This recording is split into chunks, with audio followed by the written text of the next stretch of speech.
Now, New York's #1 news. Channel 7 Eyewitness News. A drug raid tonight, but cops find much more than they bargained for. A frightening arsenal of weapons. Hundreds of guns, bombs, even a grenade. So what was really happening in this home in Connecticut? But first, a developing story tonight in Brooklyn. A 5-year-old boy fighting for his life right now after police say the family's 2 pit bulls viciously attacked him, mauling him so badly he's in critical condition. Eyewitness News reporter N.J. Burkett live in East New York with this horrific story. N.J. That's right, Bill. Riverdale Avenue here in the East New York section of Brooklyn. As you can see, we're being kept back, but the apartment where this took place is about 4 doors down. Yes, a 5-year-old boy mauled by a pit bull terrier tonight and critically injured. It's just pray, you know? It's what you got to do, just pray for the kid. He's 5 years old. Neighbors struggled to find the words to describe it. The horrifying scene on Riverdale Avenue after a little boy was mauled by a pit bull in his own apartment. Witnesses say the child's father ran to the street, pleading for help. Dad was really emotional. We heard like a yell, like, oh my God, oh my God, oh my God. Scared, he was panicking. He called the cop. Said the dog got my son's face. And then the son came outside with like blood all over his face. So young, 5 years old. It's heartbreaking. Witnesses say the boy, identified by police as Jeremiah Rivera, was disfigured in the attack and was rushed from the scene in cardiac arrest. 2 pit bull terriers were seized from the apartment, although it's believed the child was attacked by just one of them.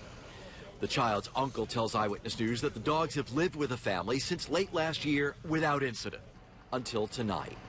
What triggered the attack is still not clear. What he went through, I feel no 5-year-old should go through that at all, ever. It's horrible. Horrible. Horrible. Never a hint of a problem. But never no hint of the dog ever snapping, doing what happened tonight. It's horrible. Horrible. And late word now from sources familiar with this investigation. Detectives now believe the child was actually attacked by both dogs. The child was taken to Brookdale Hospital, then transferred to Long Island Jewish Medical Center in New Hyde Park, Long Island. He remains in critical condition tonight. And just a few minutes ago, the last text message I have from the child's uncle, 3 words: he is alive. Live tonight in Brooklyn, N.J. Burkett, Channel 7 Eyewitness News. Well, what a horrific story. N.J., thank you. The New York Jets defensive star Darrelle Revis turning himself in tonight, facing a battery of serious charges after a violent altercation in Pittsburgh. Revis offering a very different version of events. His freedom is on the line, and so too, perhaps, is his career. Sports anchor Ryan Field here with the new developments tonight. Ryan. Bill, Darrelle Revis said he wanted to tell his side of the story after that altercation with several men in Pittsburgh over the weekend. Now he'll have his chance. Revis arrived at the Pittsburgh Municipal Courts building this evening, turning himself into police. This was the plan all along. Revis's attorney telling us this week the Jets cornerback was disappointed police didn't ask him his side of the story in the first place. The story police have heard includes Revis and a friend threatening several men who approached him early Sunday morning, with 2 of them ending up unconscious. One of the men tried to film the altercation on his phone, and Revis allegedly swiped it from him, tried to delete the video before throwing the phone into the street. The 31-year-old has been charged with robbery, terroristic threats, conspiracy, and aggravated assault. Anyone that's about to be turned in to the authorities, that's tough. It's very somber. It's very serious. You know, he's hoping that he can be vindicated, and I hope that in the next phase he will be vindicated. I think he has a very good case. I do. The Jets owe Revis $15 million if he remains on the roster this upcoming season. We'll talk more about his playing future later in sports. Sade, back to you.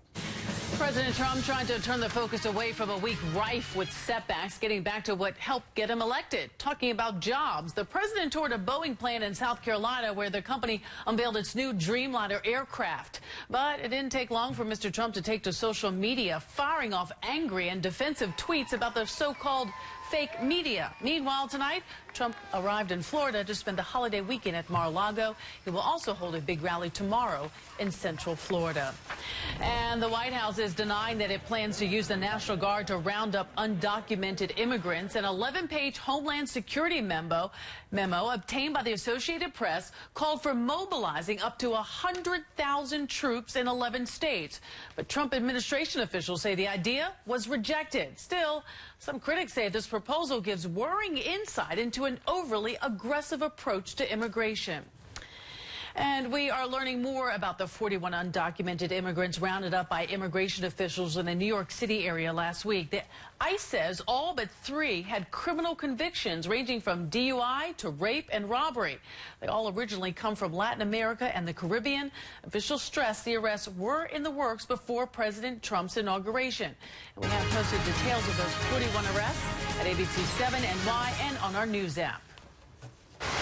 And time for AccuWeather. I'm meteorologist Lee Goldberg. The weekend forecast is as pretty as this picture tweeted in from Long Beach tonight. What a gorgeous sunset to kick off a really mild weekend. So suddenly it's spring-like tomorrow. Temperatures will run 15 to 20 degrees above average over the weekend, near 60 both days. The record's probably out of reach, although mid-60s across parts of the area on Sunday, not out of the question. Now, highs today were right about normal, just a little below. But just on to our west, it was about 50 in D.C., and then it was near 70 in Chicago. So that's the type of air that's coming out of the west. It'll be carried by a warm front that'll cross the area right around dawn, and then temperatures will start to take off tomorrow. But there's still a chill in the air tonight, and certainly in the suburbs where it's in the 20s right now. But at least that wind is backed off. It's only west at about 6. So if you're headed out tomorrow morning, the scarf and the heavy coat may be early, and then it's just sunglasses, a light jacket in the afternoon. But we'll start out the day at 37, 20s north and west, and then we're headed near 60. The 7-day AccuWeather forecast into next week. That's coming up in just a few minutes. Bill and Sade? All right, thank you, Lee. Speaking of weather, what a mess in southern and central California tonight. Heavy rains and winds in what might be the strongest storm to hit that area in 22 years. Wild video to show you tonight of a toppling tree just missing a man. Trees are also taking down power lines. One man electrocuted in the San Fernando Valley community of Sherman Oaks. Right now, more than 60,000 customers in the L.A. area are without power. Meanwhile, firefighters there rescuing people from cars trapped in rising floodwaters, and hundreds of flights have been either delayed or canceled at LAX. A missing persons case tonight turning into a case of murder. Diane Rodriguez Martin of Brooklyn, missing for a month, but now her husband Philip charged with her murder. Cops say he actually admitted brutally killing her, but so far they have found no body. Eyewitness News reporter A.J. Ross live in Flatbush with this murder mystery. A.J. Now, police say he not only broke his vows, he broke the law. Now, Philip Martin is being charged with murder in connection with his wife's disappearance. Now, she was last seen here at the couple's Flatbush apartment about a month ago. And just what happened to her and how she died are questions police say only her husband can answer. Exchanging his wedding band for a pair of cuffs, police escorted 42-year-old Philip Martin from the 70th precinct Friday night, charging him with murder. Investigators say he promised to protect and love his wife for eternity, but instead he betrayed a sacred oath and allegedly confessed to killing and dismembering 43-year-old Diana Rodriguez Martin. It's gruesome. It's very inhumane. I don't know what will drive an individual to resort to such measures. Diana was last seen at their Brooklyn apartment on January 16th. She was reported missing on Monday. Neighbors say they heard the couple fighting frequently, but never thought something like this could happen. I remember the last time I seen them, they was fighting. They had police up and down up in here. I would hear them arguing all the time, like how they want to, I'll kill you, I'll you up, you know, it's always cursing and fighting. So I'm kind of shocked. Crime scene investigators spent hours Friday sifting through and removing evidence from the couple's 4th-floor home. However, police haven't been able to find Diana's remains. It's unfathomable, like to live in such, you know, like close quarters to someone who could possibly be capable of the things that, you know, it's unfathomable. It's just, you never think that's, no. Now, police tell us Philip Martin has 3 prior arrests, and 2 of those arrests were for attacking his wife. Live in Flatbush tonight, I'm A.J. Ross, Channel 7 Eyewitness News. A.J., thank you. New at 11, a man simply trying to break up a fight is stabbed in Manhattan. Now the hunt for his attacker. Police say the 37-year-old victim was trying to break up a fight on East 119th Street in East Harlem on Sunday. That's when one of the men attacked him, stabbing him 3 times, once in the chest and twice in his upper right arm. The victim is now recovering at home. He says he does not know the suspects. A special ed teacher under arrest tonight in Rockland County, accused of abusing 4 students in her care. Police began investigating 43-year-old Yesenia Vasquez in January after getting a complaint from the State Child Abuse Hotline. Vasquez, a teacher at Stony Point Elementary School, right now on administrative leave. New and next at 11, just released audio revealing the confusion inside the cockpit during Harrison Ford's close call with a passenger plane. Also ahead, hundreds of guns, bombs, even a grenade. The unexpected and frightening arsenal discovered during a drug raid. And a veteran honored 70 years later for his critical role to help defeat the Nazis during World War II. Are you charged more to fix your car just because you're a woman? 7 on Your Side learns the shocking truth. Women in New York are being overcharged 95%. And gets expert tips to avoid under-the-hood discrimination. Monday at 5 on Channel 7 Eyewitness News. Right now, this baby's got a mother, but you're a womanless man.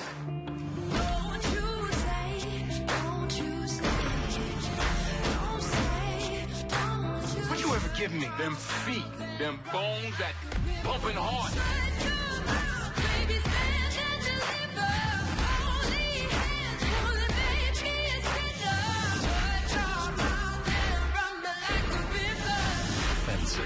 PG-13. The Buy Ford Now sales event is on, and it's the best time to drive a new Ford. Get $500 President's Day customer cash or 0% financing on virtually our entire Ford lineup of cars, SUVs, and trucks. So get to the Buy Ford Now sales event or buyfordnow.com today. Now lease an Explorer for $249 a month, or lease an F-150 for just $219 a month. And now, get 0% financing on over 18 different Ford models. Hurry, offer ends Tuesday. When you want it, need it, just gotta have it, PC Richard & Son will get it there the next day. And during our President's Week sale, we're slashing prices on mattresses. Plus, get up to 60-month special financing on select mattress purchases now through February 25th, only at PC Richard & Son. Don't miss the Harlem Globetrotters live. If home is where the heart is, then welcome to our house. Playing New York and New Jersey now through February 20th. Get tickets at harlemglobetrotters.com/NYC.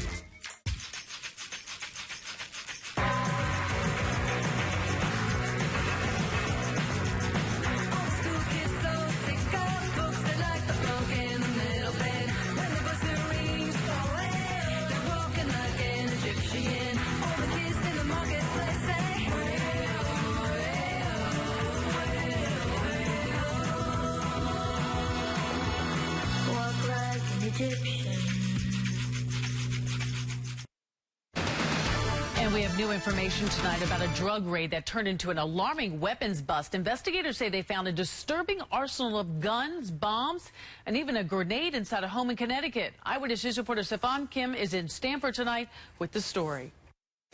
It is your typical upper-middle-class, quiet suburban block. It's just a wonderful neighborhood, just normal, everyday people. Except, neighbors say, for the family that lives there. And neighbors thought the family was odd before police raided the home last night. Found inside 16 firearms, pistols, shotguns, rifles, no permits. A number of the weapons had their serial numbers taken off, barrels cut to too short a length. Oh, and there's more. Hundreds of edged weapons. Knives, swords, axes. And hundreds of homemade weapons. A lawnmower blade. And solder it to a long pole. All kinds of sharpened sticks and pipes and bats with nails driven through them. There were also 2 grenades and a dozen homemade explosives. Wait, there's more. A sophisticated marijuana grow facility in the basement. 24-year-old Alexander Braverman now charged with operating a drug factory and a litany of firearms charges. There's certainly some indication that the parents would have known or should have known because these things were so much in the open. And it's just an odd sort of setup, an odd sort of household. We would hear them fighting constantly, running up the street. She tried calling the police and the FBI to describe her husband's conspiracies. Investigators say there's no indication Braverman has ties to terrorism. He allegedly told cops he's a collector. He was certainly, kind of pleasant when you saw him, but by the same token, he would make you kind of nervous. The FBI is assisting in this investigation and additional charges are pending. The question for law enforcement is what was Braverman doing with all those weapons and drugs, and were his parents somehow involved? In Stamford, Stefan Kim, Channel 7. Eyewitness News. Dramatic new video tonight to show you of a hit and run in Clifton, New Jersey. The victim, a gas station attendant who was chasing after a customer who didn't pay. 56-year-old Attila Tas suffered minor injuries. He's already back at work. Police are now looking for the driver of that older model gray Nissan Sentra. Harrison Ford's near collision with a passenger jet in California all started with confusion between the actor and air traffic control. Helicopter, sorry, Husky 89 Hotel uniform is Yeah, after takeoff from Santa Monica, the actor calls the wrong tower and mistakenly identifies his aircraft as a helicopter, not a plane. He also landed the plane on the taxiway, not the runway, narrowly missing an American Airlines flight with more than 100 people on board. The FAA is investigating. You know, he's a good actor. Call it something of a slam dunk legal victory tonight for a female student athlete in New Jersey who wants to play on the boys basketball team. A judge today ruling that 7th grader Sydney Phillips can play on the boys team for St. Teresa's School in Kenilworth, effective immediately. The Newark Archdiocese, which had kicked her out of school, says it will abide by the ruling. The team has only one game left, though. This Sunday, Sydney is expected to play.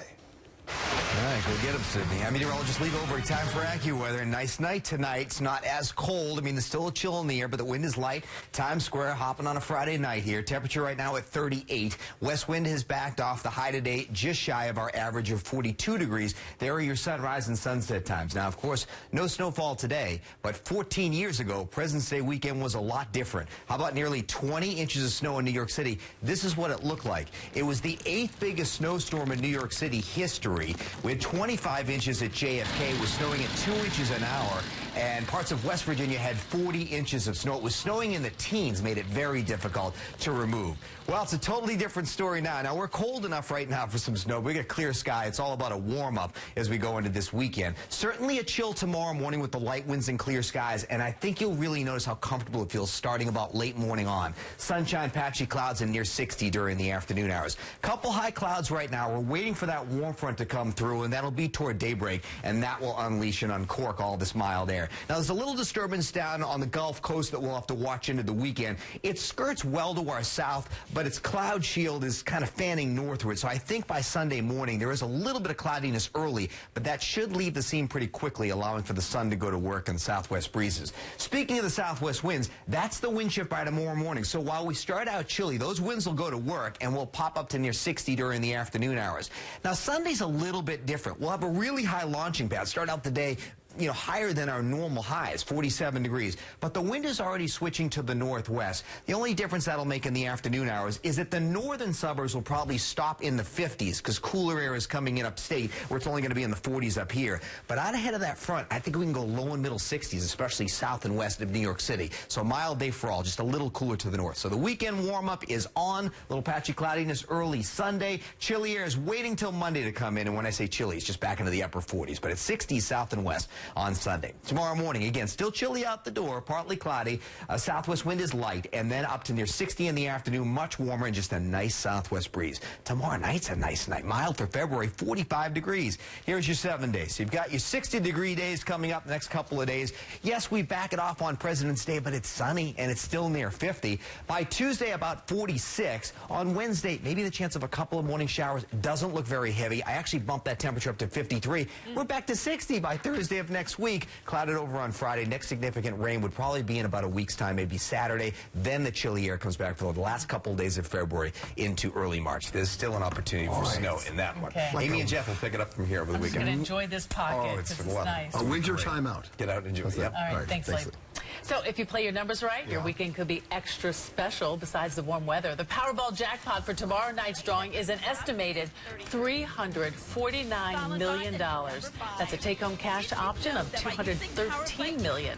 And you can catch tomorrow night's Powerball drawing right here on Channel 7 right before Eyewitness News at 11.